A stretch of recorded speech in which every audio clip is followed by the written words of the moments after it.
Em breve, você vai assistir um novo filme original da Brasil Paralelo, O Fim da Beleza. Clique no link desse vídeo e faça o seu cadastro.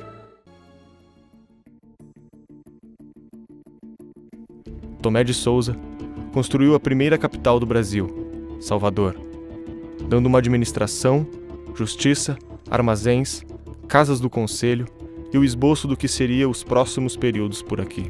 Antes de existir povo, surge o quê? Um Estado, que faz com que em nosso contemporâneo as pessoas ainda entendam no Estado o seu motivo, a sua vanguarda, ou ainda numa relação perversa que o Estado adquiriu em certos momentos associado ao padroado, ou seja, o Estado detentor de medidas também clericais.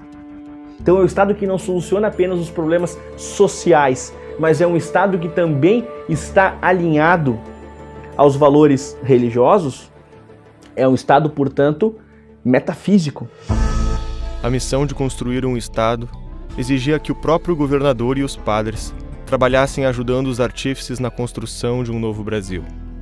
Uma vida nova deste lado do oceano exigia que abrissem mão dos privilégios que tinham em Portugal. Para defender de forma mais eficaz o território dos estrangeiros, armou a população, distribuindo armas aos colonos. O prosperar da organização e da segurança permitiu que o comércio realmente começasse. Os engenhos de açúcar a serem construídos agora eram uma realidade e viriam acompanhados de uma das maiores chagas da história do mundo. Das grandes manchas morais da biografia humana, é impossível não lembrar da escravidão como uma das maiores. Quando falamos em escravos, lembramos da luta e da dedicação dos abolicionistas pela liberdade e dos povos que demoraram tanto para despertar e ver um futuro livre. É difícil pensar o quão horrível foi nascer e morrer sem ser o dono de sua própria vida. O fato de podermos olhar as coisas dessa forma é o privilégio de vivermos do lado de cá da linha do tempo da humanidade. O compromisso em manter a humanidade livre vem da lembrança de que demoramos milênios para vencer o mal da escravidão. Foi um mal que por muito tempo não esboçava a perspectiva de nos libertarmos. Os antigos povos hebreus e assírios, os gregos e os romanos, os europeus, astecas, incas, maias e tantos outros não conseguiram vencer o status quo no qual nasceram e viveram. Se olhamos para trás e vemos a mancha da escravidão, é a história jogando holofotes sobre nós, esperando deliberarmos sobre nossas ações, para saber quem somos e como seremos lembrados. Escravidão, do ponto de vista moral, ético, não há nenhuma dúvida, não há discussão, é uma aberração moral, né? Acho que por aí não tem conversa, ninguém discorda disso. O ponto é que, do ponto de vista histórico, infelizmente, foi a normalidade no mundo inteiro por grande parte da história, na verdade.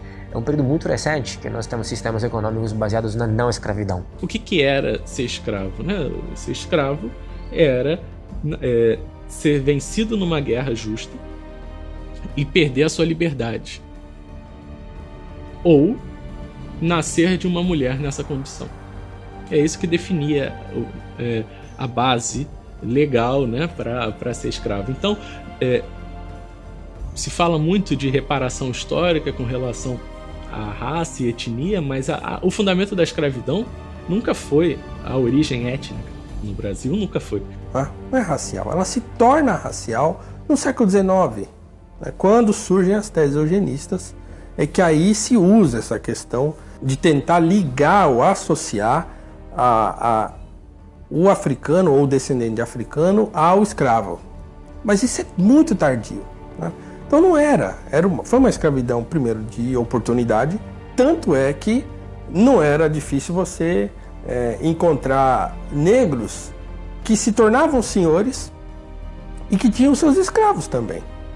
Então, quer dizer, dentro de uma economia escravista, né, se eu sou um senhor de engenho, eu tenho escravos. A alforria era uma concessão do senhor, mesmo que o negro tivesse dinheiro para pagá-la. Aí nós temos um problema. Não conseguiram comprar a sua alforria. Pois bem, tenho esse dinheiro, vou investir esse capital. Comprava escravos. e tinham essa possibilidade. E nós temos casos, percebam o nível de especificidade de nossa escravidão, de antigos escravos que pagavam sua alforria com seus próprios escravos. Claro que são casos que são minoritários no sentido da história da escravidão como um todo, mas são especificidades que não são comentadas, que não são debatidas. E, inclusive, o continente africano era altamente escravocrata, assim, internamente, certo? Então, quer dizer, o português não chegou lá na costa africana e saiu dando paulada e tiro e arrastando o africano para dentro dos navios, né?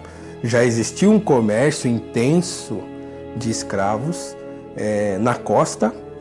Quando falamos de negro que veio da África, diferentes regiões, eu preciso entender que a escravidão já existia no continente africano.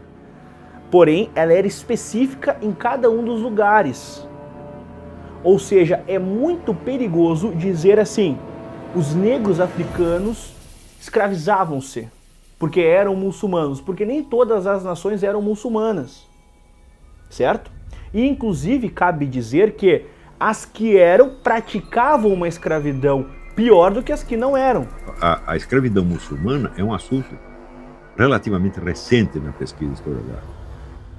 Tem um livro que eu recomendo, de um historiador africano chamado Tidiane, que chama Le Génocide Voilé, genocídio velado, que é a desgraça que a escravidão muçulmana fez na África. Os escravos que iam para o mundo muçulmano, os muçulmanos preferiam comprar mulheres e quando compravam homens, capavam, porque era grande parte da finalidade sexual. Que o escravo na África era enterrado com a corda amarrada no pescoço e ficava com a ponta da corda fora do enterro para ser puxado para fora quando fosse necessário. Quando morria um chefe em algumas regiões da África, isso poderia significar que seriam mortos 20, 30, 40, 50 escravos para acompanhar no outro mundo o chefe que havia morrido.